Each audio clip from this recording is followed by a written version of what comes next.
और देश हित में सबसे पहले नेपाल में हुए दर्दनाक विमान हादसे की बात। लैंडिंग से सिर्फ 10 सेकंड पहले ही प्लेन क्रैश हो जाता है और कई लोग मारे जाते हैं। बताया जा रहा है कि विमान के इंजन में खराबी आ गई थी। फिलहाल हादसे की जांच जारी है, लेकिन हादसा इतना दर्दनाक था कि प्लेन क्रैश होते ही आग के गोले में बदल गया।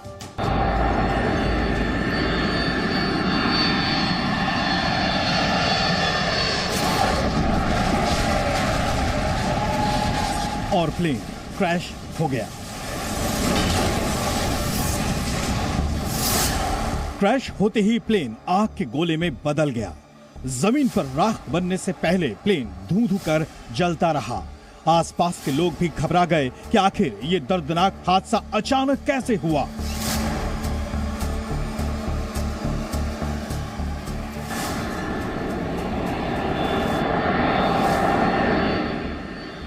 आपको बता दें कि सुबह 10:50 पर एटीसी से विमान का संपर्क टूट गया था। साफ था कि इसके बाद कुछ अनहोनी हुई है। ये यति एयरलाइंस का विमान ATR 72 था, जो काठमांडू से पोखरा एयरपोर्ट की ओर जा रहा था। इस विमान में 68 यात्री सवार थे और 4 क्रू मेंबर्स। ये प्लेन दर्दनाक हादसे का शिकार हो गया। आपको बता दें कि इस प्लेन में 5 भारतीय नागरिक भी सवार थे। अब तक की जानकारी के मुताबिक विमान के इंजन में अचानक खराबी आ गई थी, जिसके बाद लैंडिंग से पहले ही विमान में आग लग गई। क्रैश की साइट एक नदी के पास बताई जा रही है। बताया ये भी गया कि शायद प्लेन पहाड़ी से टकराया हो। खास बात यह भी है कि विमान के पायलट ने पहले पूर्व की तरफ से लैंडिंग की परमिशन मांगी थी और परमिशन मिली भी थी, लेकिन थोड़ी ही देर बाद पायलट ने पश्चिम दिशा की तरफ से लैंडिंग की परमिशन मांगी और दोबारा परमिशन मिल गई। हादसे के बाद नेपाल की सिविल एविएशन अथॉरिटी ने प्रेस रिलीज जारी की है। प्रेस रिलीज के मुताबिक 10:32 पर यति एयरलाइंस के इस विमान ने उड़ान भरी। उड़ान भरते वक्त प्लेन में 72 लोग सवार थे, जिसमें 4 क्रू मेंबर भी शामिल थे। हादसे के जो भी वीडियो आ रहे हैं वो भी काफी भयभीत करने वाले हैं। आप देख सकते हैं कि विमान क्रैश होने से पहले झुकता हुआ दिखाई दे रहा है, जिसके बाद विमान जलकर खाक हो गया।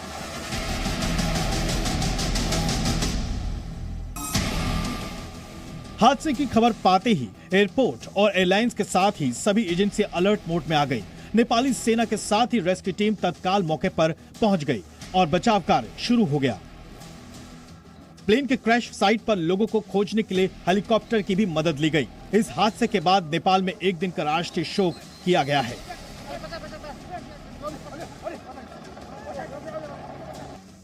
विमान हादसे के बाद नेपाल के पीएम दहल ने आपात बैठक बुलाई। अधिकारियों को तत्काल बचाव और राहत अभियान चलाने के निर्देश दिए गए। भारतीय दूतावास ने हेल्पलाइन नंबर जारी किया है। काठमांडू में 977985110701 नंबर पर संपर्क किया जा सकता है।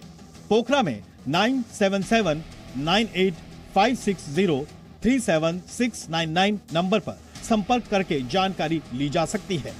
भारतीय दूतावास ने कहा है कि वो स्थानीय प्रशासन के साथ संपर्क में थे और हालात पर नजर रख रहे हैं। आपको बता दें कि क्रैश होने वाला प्लेन 42 साल पुराना मॉडल बताया जा रहा है। इस मॉडल का पहला विमान 1981 में बना था। विमान के नाम में लगा 72 इसकी पैसेंजर कैपेसिटी को बताता है, जबकि बताया ये भी जा रहा है कि पोखरा का नया एयरपोर्ट चीन ने बनाया है। इस दर्दनाक हादसे की जांच फिलहाल जारी है। 5 सदस्यों की कमेटी का गठन किया जा चुका है। सवाल है कि क्या ऐसे हादसे टाले जा सकते हैं? ब्यूरो रिपोर्ट, जी मीडिया। और अब हम आपको बताते हैं कि नेपाल में उड़ान भरना हवाई जहाज के लिए खतरनाक क्यों है। सबसे बड़ी वजहों में से एक है सकरी घाटियां। सकरी घाटियों से प्लेन को टर्न लेने में आने वाली दिक्कत इसके पीछे मुख्य वजह है। नेपाल के सिविल एविएशन अथॉरिटी की 2019 की सेफ्टी रिपोर्ट के मुताबिक नेपाल का एकमात्र इंटरनेशनल एयरपोर्ट समुद्र तल से 1338 मीटर ऊपर एक सकरी घाटी में। इसकी वजह से विमानों को मुड़ने के लिए काफी तंग जगह मिलती है।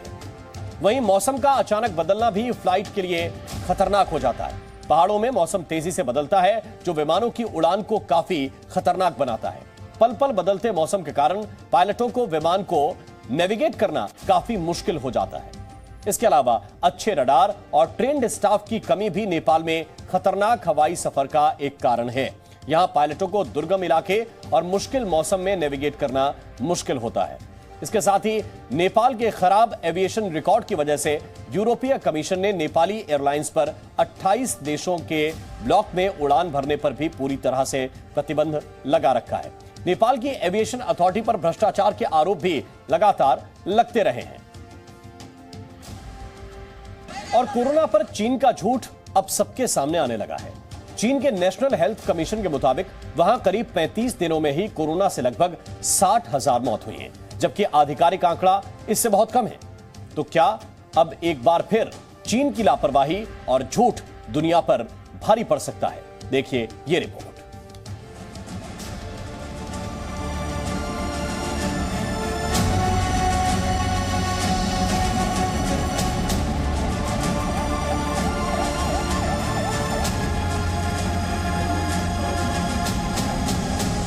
चीन में जीरो कोविड पॉलिसी हटने के बाद कोरोना पर चौंकाने वाले आंकड़े आए हैं। रिपोर्ट के मुताबिक चीन में 8 दिसंबर 2022 से 12 जनवरी 2023 तक यानी 35 दिनों में 60,000 लोगों की कोरोना से मौत हुई है।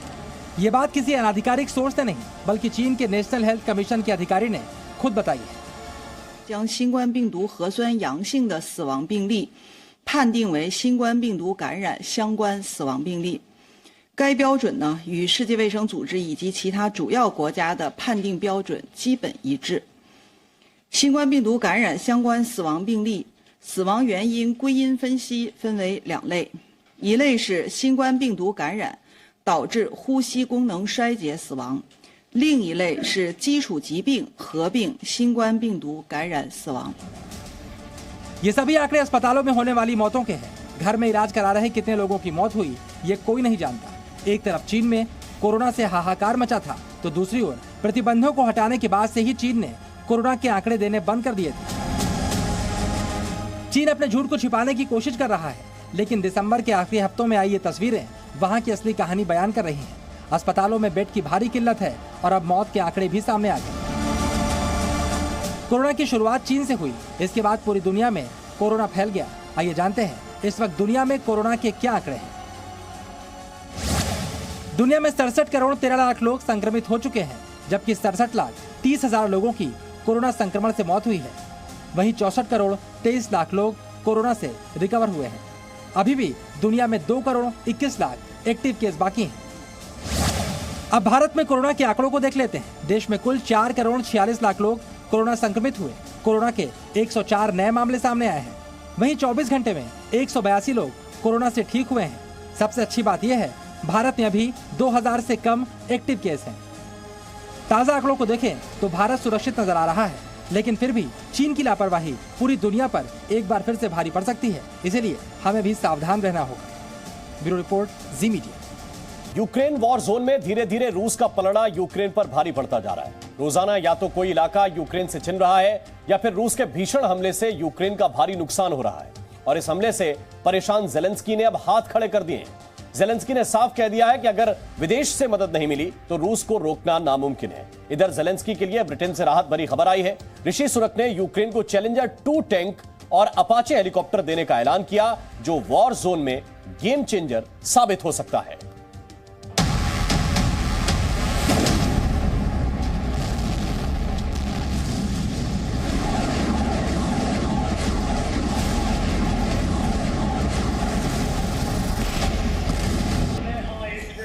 Hello, Rishi.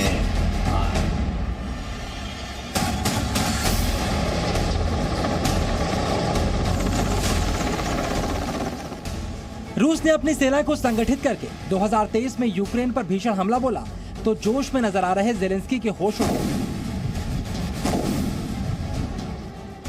सोलेडार गया और बखमुत जाने वाला है। इस बीच रूस की मिसाइलें कीव और निप्रो पर भी कहर बरसा रही हैं। रूस की मिसाइलों ने यूक्रेन के कई शहरों को टारगेट कर बमबारी की। रूस की ओर से की गई ताजा बमबारी में निप्रो शहर में 12 लोगों की मौत हो गई। शहर में एक 9 मंजिला अपार्टमेंट पर बमबारी की गई। रूस की ओर से की गई बमबारी से निप्रो के अलावा राजधानी कीव और दूसरे शहरों में भी काफी नुकसान हुआ है। ऊर्जा के बुनियादी ढांचों पर बमबारी के बाद आने वाले दिनों में बिजली की आपूर्ति बाधित हो सकती है। पुतिन का आक्रमण प्रचंड है और यूक्रेन के पास इसे रोकने का कोई जरिया नहीं दिख रहा। ऐसे में ज़ेलेंस्की ने एक बार फिर से पश्चिमी देशों से मदद की अपील की है। Чи можна зупинити російський терор? Так. Чи можна зробити це якось інакше, ніж на полі бою в Україні? На жаль, ні. Це можна і треба зробити на нашій землі, в нашому небі, у нашому морі. Що для цього потрібно? Та зброя, яка є на складах у наших партнерів, і якою так очікують наші воїни. सच्चाई यह है कि अब तक ज़ेलेंस्की अमेरिका, जर्मनी और दूसरे नेटो देशों से मिले हथियारों के दम पर ही रूस के सामने टिके थे, लेकिन अब रूस ने बहुत भीषण हमला किया है। पुतिन की प्राइवेट आर्मी के तौर पर मशहूर वैगनर ग्रुप भी जंग में शामिल हो गया है। ऐसे में पुतिन की सेना को रोकना यूक्रेन के लिए काफी मुश्किल भरा साबित हो रहा है। रूसी मिसाइलों के जरिए यूक्रेन के राष्ट्रपति ज़ेलेंस्की के गृहनगर पर भी हमला किया गया। इस शहर क्रीवी में एक व्यक्ति की मौत हो गई और डिप्रो में मरने वालों का आंकड़ा बढ़ने की बात भी कही जा रही है।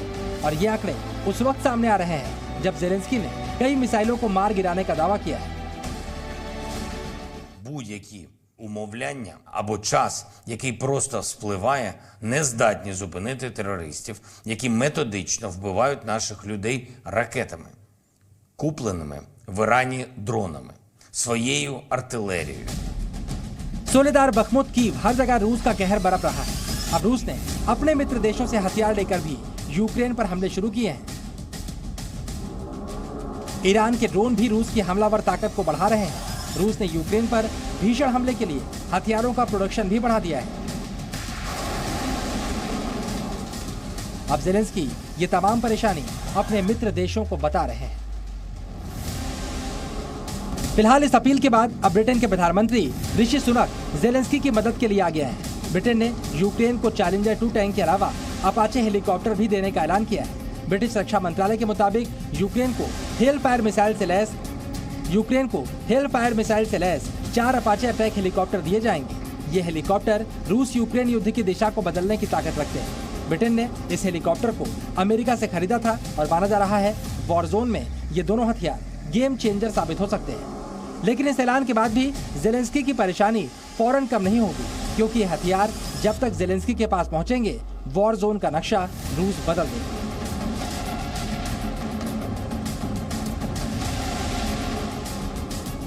ब्यूरो रिपोर्ट, जी मीडिया।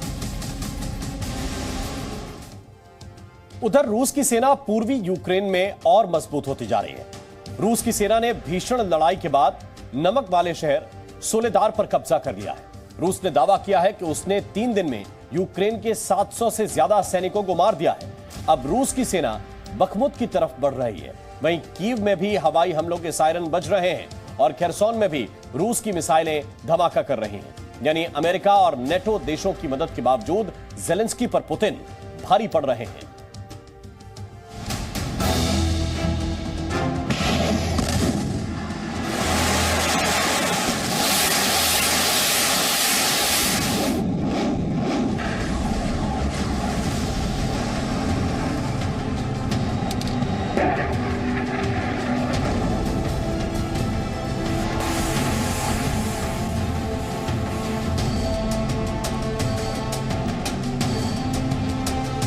पूर्वी यूक्रेन के सोलेदार शहर में भीषण हमले के बाद रूस ने नमक वाले शहर पर कब्जे का दावा किया है और अब रूस की सेनाएं खदान वाले शहर यानी बखमुत की ओर बढ़ रही है। एक तरफ सोलेदार पर रूस का कब्जा हो गया, दूसरी ओर कीव में भी हवाई हमले का संदेश देने वाले सायरन बज रहे हैं। धमाकों की आवाज भी सुनाई दे रही है और खेरसोन में भी रूसी मिसाइलों के धमाके के बाद तबाही नजर आ रही है।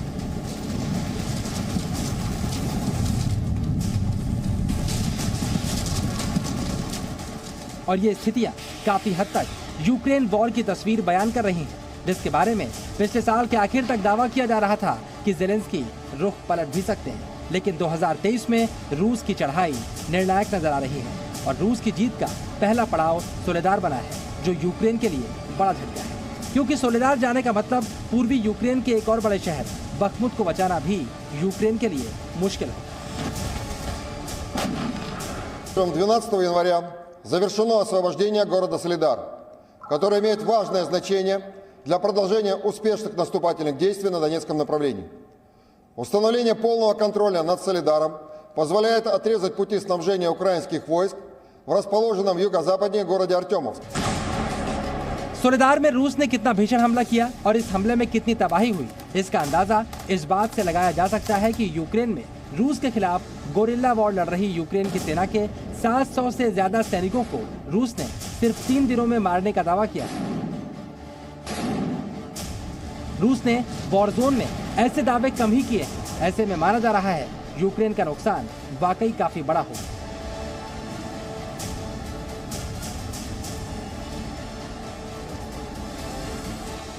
Для продолжения успешных наступательных действий на Донецком направлении. Установление полного контроля над Солидаром позволяет отрезать пути снабжения украинских войск в расположенном юго-западнее городе Артемовск, после чего заблокировать и взять в котел. इस हमले के बाद रूस की सेना दोनेत्स्क में काफी मजबूत हो गई है और यूक्रेन के सैनिकों को चुन चुन कर निशाना भी बनाया जा रहा है और इसी के साथ रूस दूसरे इलाकों में भी बढ़त बनाता दिख रहा है। लेकिन ज़ेलेंस्की अभी हार मानने को तैयार नहीं। यूक्रेन ने भी एक वीडियो जारी किया है जिसमें यूक्रेन के सैनिक रूस के सैनिकों पर हमला कर रहे हैं। ये वीडियो बखमुट का है जो सोलेदार के बाद रूसी सेना का अगला निशाना है। Важка битва за Донеччину триває. Битва за Бахмут і Солидар, за Креміну, за інші міста і села Сходу нашої держави триває. Хоч ворог і зосередив найбільші свої сили саме на цьому напрямку, наші воїни, Збройні сили України. इधर रूस की तरफ से सोलेदार में लोगों को बाहर निकालने का वीडियो भी जारी किया गया है जो उसके सोलेदार पर कब्जे के दावे को मजबूत करता है। फिलहाल पूर्वी यूक्रेन में रूस की बढ़त, बेलारूस बॉर्डर पर यूक्रेन की बढ़ती टेंशन और कीव में बज रहे सायरन बता रहे हैं कि वॉर जोन में पश्चिमी देशों की मदद के बावजूद यूक्रेन के लिए हालात बहुत अच्छे नहीं हैं। ब्यूरो रिपोर्ट, जी मीडिया।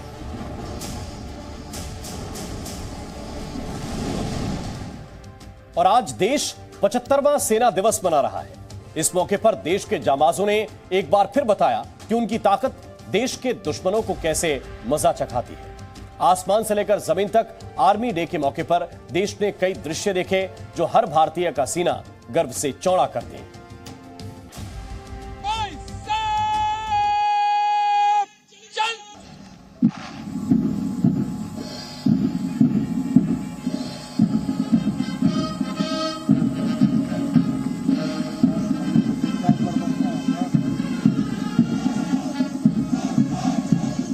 सेना के शौर्य को सलाम।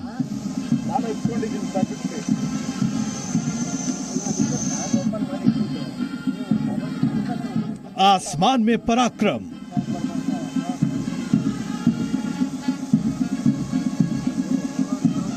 ड्रोन का दिखा दम,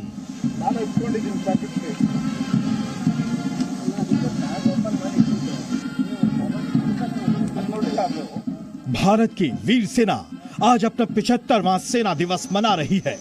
कर्नाटक के बेंगलुरु में गोविंद स्वामी परेड ग्राउंड पर इंडियन आर्मी के वीर जवान कदम से कदम मिलाकर देश को अपनी ताकत और क्षमता से परिचय करवा रहे हैं। इस मौके पर आर्मी चीफ ने एक बार फिर देश के दुश्मनों को कड़ा संदेश दिया है। टारगेट किलिंग की साजिश का ताना बाना बुनने वाले आतंकियों को आर्मी चीफ ने चेतावनी देते हुए कहा है कि इंडियन आर्मी हर स्थिति से निपटने के लिए पूरी तरह तैयार है। हालांकि सिक्योरिटी फोर्सेस के प्रयासों से हिंसा के मापदंडों में काफी गिरावट आई है, लेकिन कई प्रॉक्सी आतंकवादी तंजीमों ने अपने आप को विजिबिलिटी देने के लिए टारगेटेड किलिंग्स की नई टेक्निक अपनाई है।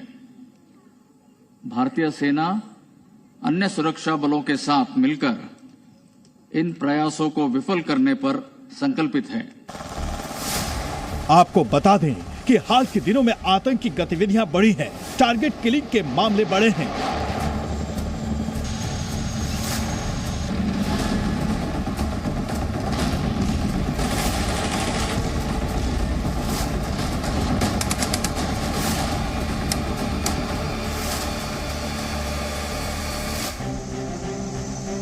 आज एक खास बात हम आपको और बता रहे हैं कि ऐसा पहली बार हुआ है जब देश की राजधानी के बाहर आर्मी डे के समारोह को दिल्ली से बाहर मनाया गया। सेना के वीर जवान बेंगलुरु में कदम से कदम मिलाकर देश को बताते रहे कि उनका अदम्य साहस कितना है। अपने चीफ को सलामी देते हुए उन्होंने बताया कि वो देश की सेवा में सदैव सीना तान कर खड़े हैं। आर्मी चीफ मनोज पांडे ने परेड की सलामी लेते हुए देश को बताया कि कैसे आतंकियों की कमर तोड़ी जा रही है। पश्चिमी सीमावर्ती इलाकों में नियंत्रण रेखा पर सीज फायर बरकरार है और सीज फायर वायलेशंस में बड़ी मात्रा में कटौती हुई है, लेकिन सरहद के पार आतंकी इंफ्रास्ट्रक्चर अब भी बरकरार है। हमारा काउंटर इन्फिल्ट्रेशन ग्रिड वहां से होने वाली घुसपैठ को निरंतर नाकाम कर रहा है।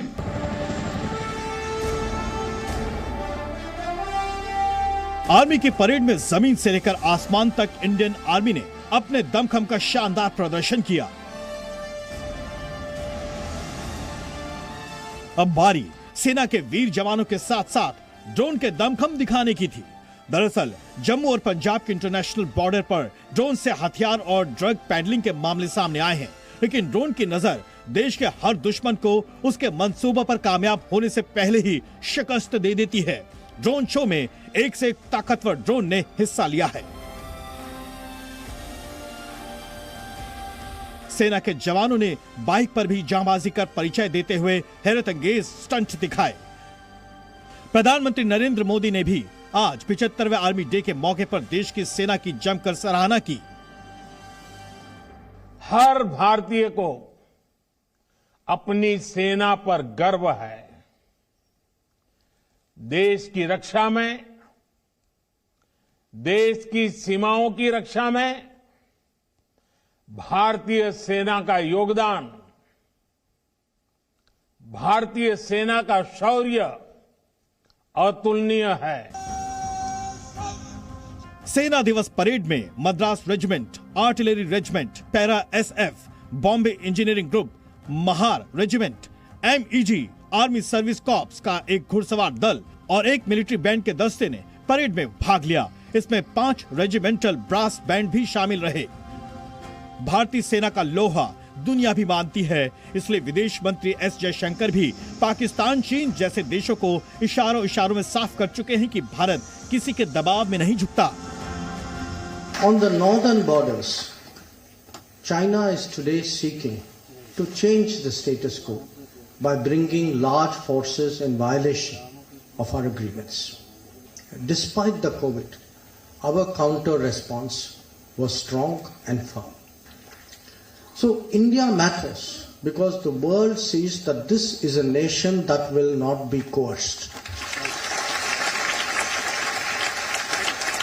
It will not be coerced by anybody, and that it will do what it takes to ensure its national security. Army day की परेड में जमीन से लेकर आसमान तक देश के वीर सपूतों ने दिखा दिया कि देश की सुरक्षा में वो हर पल पूरी तरह मुस्तैद हैं। एक बार फिर जय हिंद की सेना। ब्यूरो रिपोर्ट, जी मीडिया। और दिल्ली के जहांगीरपुरी में गिरफ्तार संदिग्ध आतंकियों पर बड़ा खुलासा हुआ है। दिल्ली पुलिस ने जिन 2 संदिग्धों को गिरफ्तार किया है, दोनों ही संदिग्ध आतंकी लश्कर और खालिस्तानी आतंकी संगठनों के संपर्क में थे। खास बात यह है कि सीमा पार से आतंकी साजिश रची जा रही थी, जबकि टारगेट पर हिंदू नेता भी थे। खुलासे और भी हैं।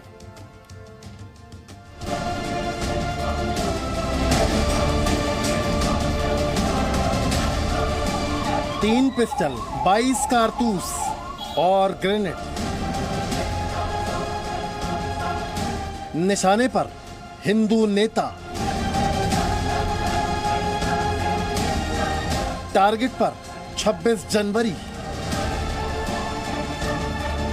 आकाओं को खुश करने के लिए murder. Triple terror connection. Delhi police की स्पेशल सेल को बड़ी कामयाबी हाथ लगी है। नौशान और जगजीत नाम के 2 संदिग्ध आतंकियों से जैसे जैसे नए खुलासे सामने आ रहे हैं, इनके ट्रिपल टेरर कनेक्शन की साजिश से भी पर्दा उठता जा रहा है।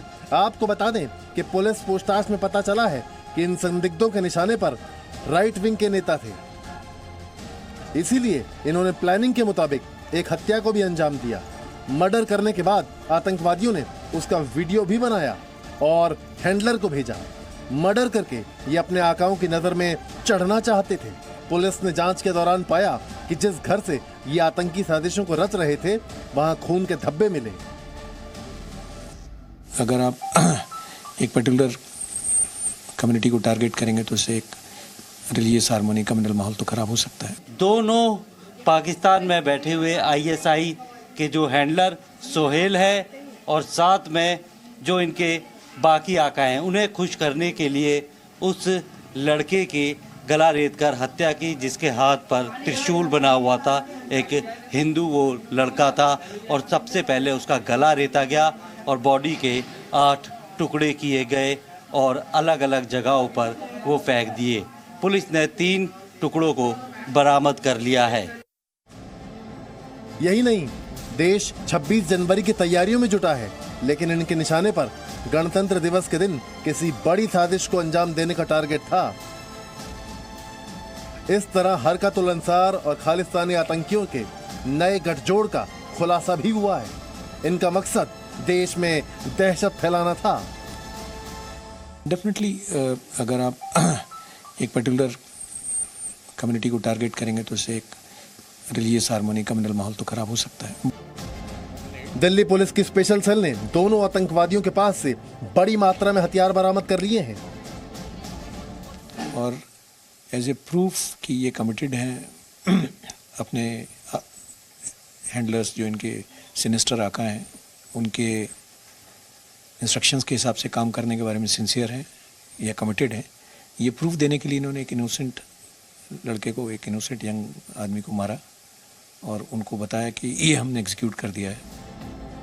आपको बता दें कि दोनों आतंकवादी जगजीत सिंह जग्गा और नौशाद पर मर्डर और फिरौती के मामले दर्ज हैं। कि जहाँ पर जो गैंगस्टर्स हैं उनका भी इस्तेमाल या क्रिमिनल्स का इस्तेमाल टेरर एक्टिविटीज़ के लिए क्रॉस बॉर्डर हैंडलर्स हैं कर रहे हैं और ये पैटर्न हाल फिलहाल में हम कई जगह देख रहे हैं, चाहे वो लॉरेंस बिश्नोई या बम्बिया ग्रुप के गैंगस्टर्स हों, उनका इस्तेमाल हो रहा है। जगजीत सिंह जग्गा और नौशाद दोनों भलसवा के मकान में पिछले कुछ दिनों से किराए पर रह रहे थे। वे दिन में कुछ देर के लिए आते और प्लानिंग बनाकर चले जाते। पुलिस को कमरों की दीवारों पर खून के धब्बे मिले, साथ ही 2 हथगोले भी बरामद हुए हैं। जी न्यूज की टीम जब भलसवा के मकान पर पहुंची तो कई चौंकाने वाले खुलासे हुए। दोनों आरोपी स्पेशल सेल की रिमांड पे हैं और लगातार अपने राज उगल रहे हैं। सूत्रों के मुताबिक अभी तक नौशाद और जगजीत ने स्पेशल सेल को बताया कि उन्होंने एक लड़के की गला रेत कर हत्या की थी और हत्या करने के दौरान 37 सेकंड का एक वीडियो बनाया था। जाहिर है दिल्ली को दहलाने की साजिश रचने वालों का कनेक्शन सीधे पाकिस्तान से है। फिलहाल पुलिस इनसे आगे की पूछताछ कर रही है और इनके खौफनाक इरादों को जानने में जुटी हुई है। दिल्ली से प्रमोद शर्मा और नीरज गौड़ के साथ ब्यूरो रिपोर्ट, जी मीडिया।